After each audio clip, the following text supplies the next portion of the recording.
Okay, welcome to part 2 of this amazing dinner, finishing up here in Napa Valley. The first video I showed you guys how to do mashed potatoes as well as some creamed corn, elevated style mashed potatoes and creamed corn.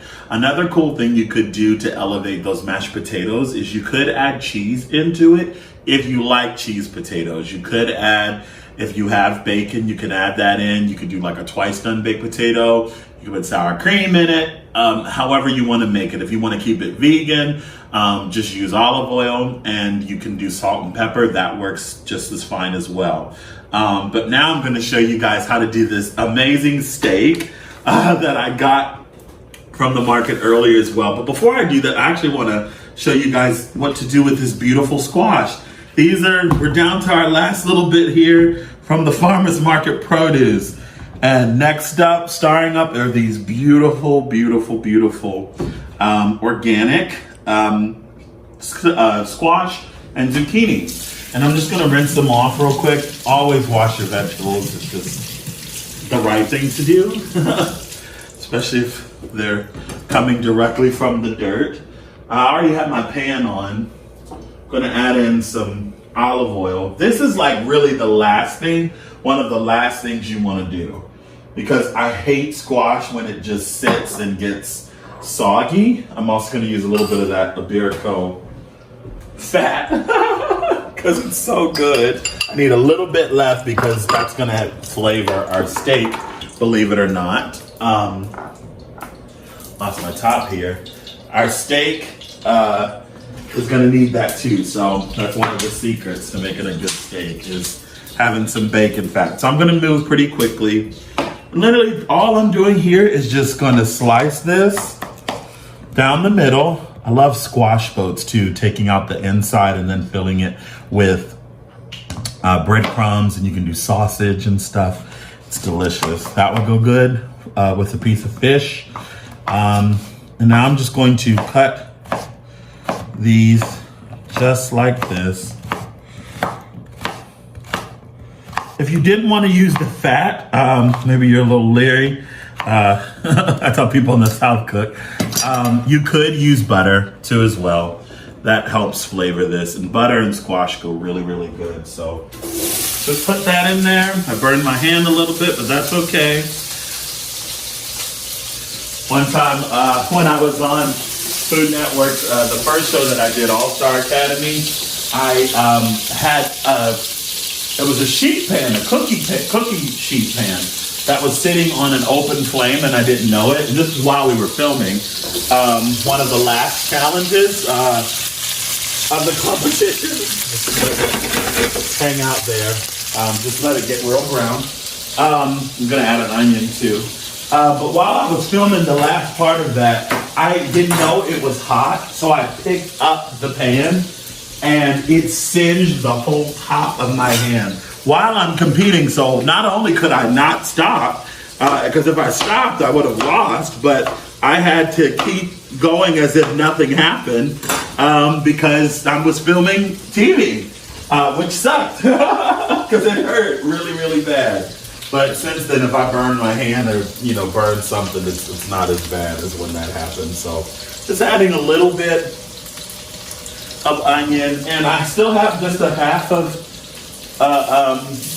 red pepper. I'm gonna add that in too as well, just because we have it. And all these good vegetables are so good for you. Just make sure you don't want the inside of that. So just make sure you take that out. I'm not even gonna bother cutting these up really, I'm just gonna break it up in my hand and let that cook down with the squash. Wow, oh, smells amazing. Again, Sean standing back, you don't want to get burned. I'm gonna season it.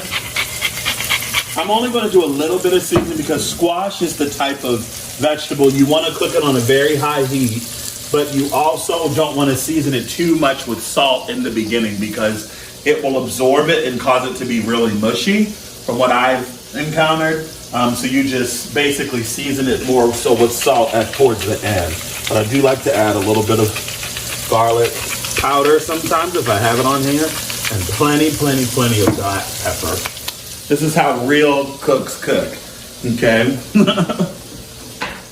Lots of salt and pepper. So now we're just gonna let that sit and marry. I was even tonight gonna do, instead of the steak, I was gonna do a nice Provençal style swordfish. And I was gonna make a ratatouille because I had all of these delicious vegetables, including the heirloom tomatoes, right, that I had. And I just decided to not go do that. And I'm glad I didn't, because when I show you the steak, you'll see why. But anyway, just like that, marry on out. And in the meantime, I'm actually gonna switch this. These are our finished potatoes, if you wanna see. Look how beautiful those turned out. So good. And they literally taste like they're German style of potato. And I've been to Germany and they tasted like the potatoes that I had in Germany. This is the cream corn. I just put it in a pot like this so that to keep it warm. It smells phenomenal. You can really smell the basil and the cilantro and the peppers and the caramelized onions. That's really good. I'm going to just switch this to this side so that I could actually, I'm going to leave this and I'm going to cook the steak on this eye because it's a little bit bigger. I'm going to let that pan get hot. Really hot. Because that's the key to really good steak. I'm going to wait to put the olive oil in. So let me show you how to prepare this steak. I'm going to dump this. Rinse this off. Another important thing you want to do is make sure if your steaks have been in the refrigerator, you want to take them out at least 20 to 30 minutes before you start cooking them so that they can come to temperature. You don't want to put a cold piece of meat in a pan. I bought 2 steaks, but this is the one I think I'm going to show you guys how to create because it has a bone in. I'm so glad I did this because we probably have some questions about bone in or bone out. Look at that beauty. That's perfection, literal perfection. If you haven't seen a more beautiful piece of meat, this was, how many pounds is this? 1.3 pounds. 1.3 pounds. Straight from the butcher. Now, you can wash your meat. Some people do, some people don't. In this case, I'm not going to. This place I trust. They do a really good job with meat. So, I'm going to show you a secret. Yes, we're going to take this bacon grease. You want to make sure that your meat is patted dry too as well. You just use a paper towel here. You want to make sure that the meat is super duper dry. If it's dry, it will sear. If it's wet, it will steam. You do not want your meat to steam, okay? I met a lady and her husband at this particular meat place, and they were telling me how amazing this meat is. They drive, I think, an hour or 2 hours to just get this meat because it's that good. So I'm looking forward to trying it right at the local market here. Yeah. So just make sure you that was probably about a tablespoon. You want to make sure that you put plenty of that on there. Also, as well, if you have, just going to keep stirring this too as well. Ooh, it's beautiful. You can come on over here, Sean. Look how gorgeous when you just let it sit. Look how caramelized those look. They're beautiful. You can also take, if you want, you can take the herbs, cut them up and put that on top of there when it's done too as well. Take a sip of water. Now, let's season this. Really season this. This is a huge piece of meat. You might be saying, Joseph, that is a lot of salt. In reality, it's not, because it's going to cook off. Season it liberally with salt and pepper. I'm not a big fan of like coffee crusts and pepper crusts and stuff like that. Just give me a steak that's simple with salt and pepper and bacon fat. Good steak, you do not have to use, it's an insult to use A1, or maybe I shouldn't say names. It's an insult to use steak sauce on a steak like this. I mean, like you would just, you don't do that. Because it will ruin it. So just pick the steak up. Make sure you get all that good flavor. I'm gonna rinse my hands real quick. Now in the pan, I'm gonna add a little bit of olive oil. Well, more than a little, a glug of olive oil. Now, you wanna make sure that this pan is almost smoking. Okay, so it'll get to that stage. Just make sure it's well coated. I'm gonna turn this down because I don't want it to overcook. Now just watch this as it begins to smoke, okay? You'll know, because you'll see the smoke start to rise, okay, that it's getting there. You just want to put this in a very hot pan. And the key is allowing it to sear, okay? You want it to sear. I'm gonna wash my hands real quick. And really, depends on how you like your steak. If you like it more medium rare, if you like it rare, a steak this thick, you can cook it for 4 minutes on each side and it's completely rare, like mooing at you. If you like it more medium rare, I would cook it maybe 6 to 7 minutes per side, okay? If you like it medium, which is kind of how I like it, between medium rare and medium, I would cook it all together for about, 8 minutes, maybe 9 minutes per side. And you just literally let it sit, okay?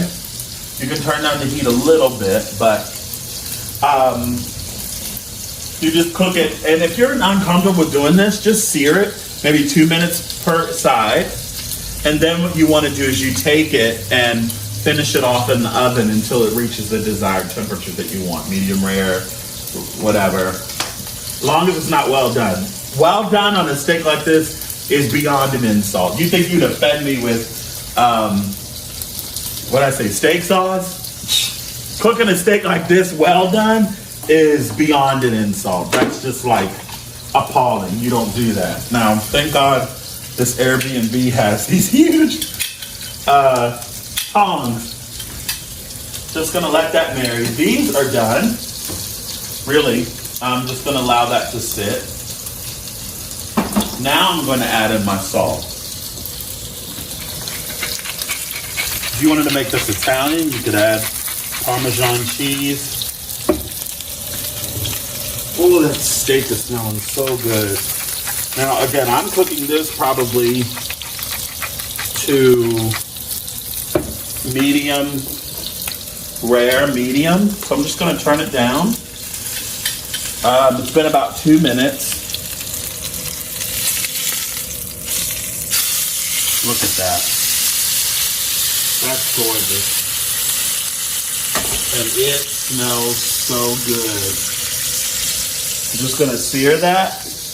And a trick to adding more enhanced flavors to this, elevating this dish. So how do you elevate comfort food for steak? You do it with bacon fat. And then also, you do it with garlic. You take fresh garlic just like this. You can leave it whole if you want, but I'm just gonna, for the sake of time, break this garlic apart. Now I think this is a Spanish garlic, or it's an Italian garlic from Spain or Italy. I can't remember where they imported it from or where they grew it at the store, but I've never even smelled garlic that smells like this. This is insane. It almost smells like truffle garlic. It smells amazing. But this is going to help flavor our food, enhance the flavor of our food, making it not your average Joe style. Okay? So You know what also you could do? You could take, actually I'm gonna do that. I'm gonna just take one of the sweet peppers that we had from yesterday and just make sure your place is clean. I'm just gonna cut this in half. And I'm going to, even with the seeds in there, I'm going to leave that in and I'm going to toss this all in with the steak. And I'll show you what we do. Okay, it's really cooking now. I'm gonna turn it down just a little bit. Add in these aromatics. I'm gonna turn my fan up a little bit more here.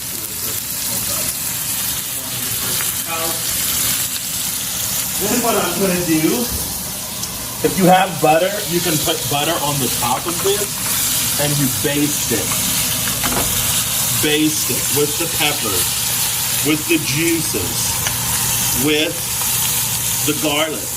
And what that is literally doing is the garlic and the peppers are infusing the oils, the natural oils in the garlic, the natural oils in the peppers. They are being infused into this bacon fat and olive oil, and you're taking it and just basting your steak with it. And all that meat is soaking up all this deliciousness. Okay? Investing in a good pan is important too, because you want to make sure that you have a good pan. I'm going to add a little bit more salt, season as I go.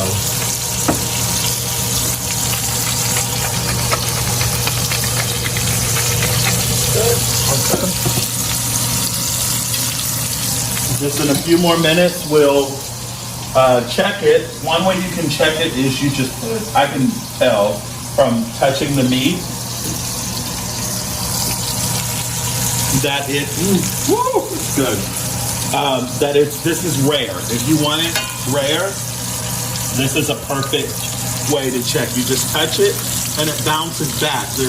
There's a little bit of give to it, but it still presses in. That means it's raw in between. It's still rare in between. So if you like a good steak that's like that, this is about the time you want to take it off.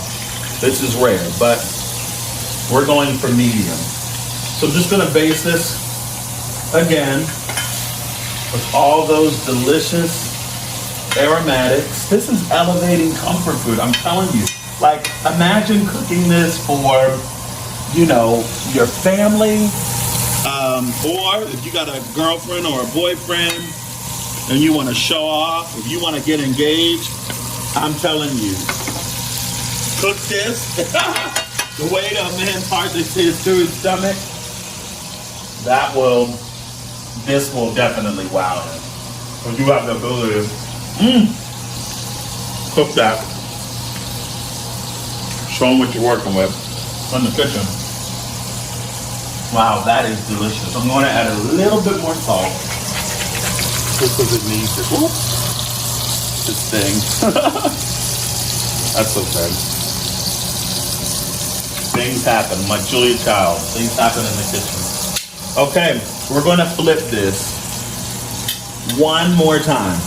Okay? With meat, you don't want to touch it too much. Like, leave it and let it sear. But for this, we're just going to flip it one more time. Look how beautiful that is. And we're going to baste it. After it's sat for about a minute or two, let it come brown. And baste it one more time. There we go. It's good now. It was good before, but you want that salt to have a little bit of pop at the end. Now, if we were doing this into a ratatouille, you would cook this down just like this. Add in the chopped tomatoes. Add in a little bit of tomato paste. And you can add a little bit of red wine or chicken stock or something like that just to make it come together. Not to where it's soupy or anything like that. Bring it together. And then you just let it stew. And you serve that with a beautiful piece of fish or chicken or something like that. You could even pair it with a steak. I love ratatouille like that. Now you'll notice, listen to how it sounds. When I flipped it, it was a constant now it's mellowing out. That tells you that it is doing its job. The pan is doing its job. And now is the time to bake. Can you see it real good? Okay, good. All right, we're just basting away this beautiful steak, baby. Gorgeous. My God, and the smell. I'm in an Airbnb right now. The person coming in, they're going to be like, what in the world? Wow, so beautiful. Okay, another minute. You want to make sure you don't burn the garlic. So partly how you do that is by just cooking it like the way you did. And what I do is I put it to the side. You don't want that to flavor. You don't want that burned garlic flavor in there. So you just put it to the side, and then if you have a napkin, paper towel, or something like that, I'm gonna use my little plate here. That I have my lemon on, and just remove it. Again, you don't want it to taste. Burnt garlic is disgusting. You don't want it to taste that way. Okay. Ooh, and being in Napa too as well. I mean, I know it's maybe not the best thing to suggest, but a good Cabernet with something like this, woo, you talking about magic. You need a good red wine or Malbec, something like that to bring this home, bring the steak home. Okay, now this steak is pretty much done. Gonna turn it off, let it rest for at least 5 to 10 minutes. Better if it's 15 minutes or so. Look at the fat on that. Look at all that fat. My mom would tear that up. She loves fat, especially steak fat.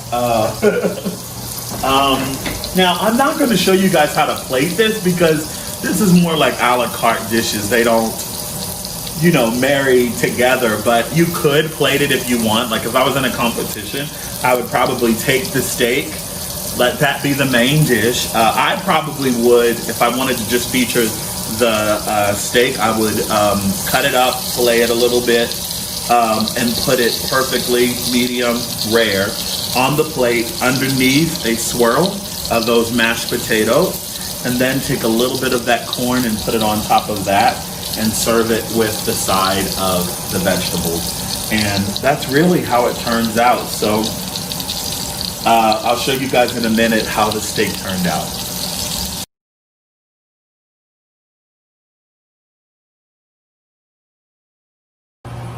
All right, final result.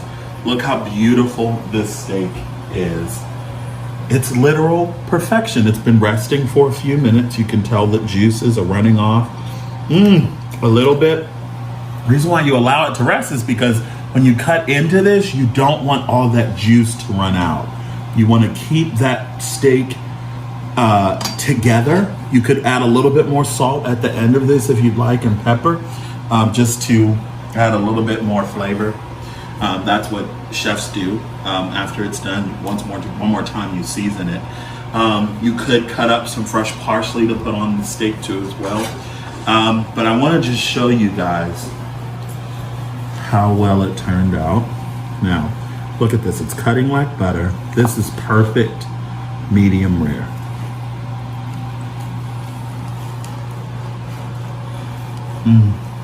I'm just gonna cut it a little bit so I can taste it. Oh wow, it's beautiful. Oh my gosh. Oh.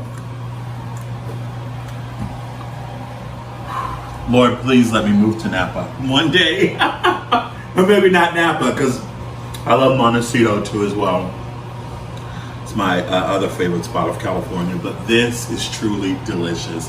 What makes the difference is, again, buying local ingredients that are just high quality. That makes a difference. This steak alone was $28. Now, for some people, you might be thinking $28 for a steak, But this steak is so big, it can feed 2 people. So if you go out to eat, you're going to pay at least $60 to $70 for one of these steaks. Buy local, buy, from a butcher or something like that, and just pay for the quality of the ingredient, because I promise you it will make the difference. And then use elevated comfort tips, just like I've been teaching you guys. The Iberico bacon fat, which added so much flavor to this, the garlic, the peppers as we were basting it at the end, of course, and this is going to pair well with all of those great dishes that we just made. So be sure to subscribe to this channel, like this video, share it with others, and as you're watching, again, let me know if there's something that you want to see me cook. I would love to cook for you. And again, thank you for joining me on this journey of towards becoming the next Not Your Average Joe cook.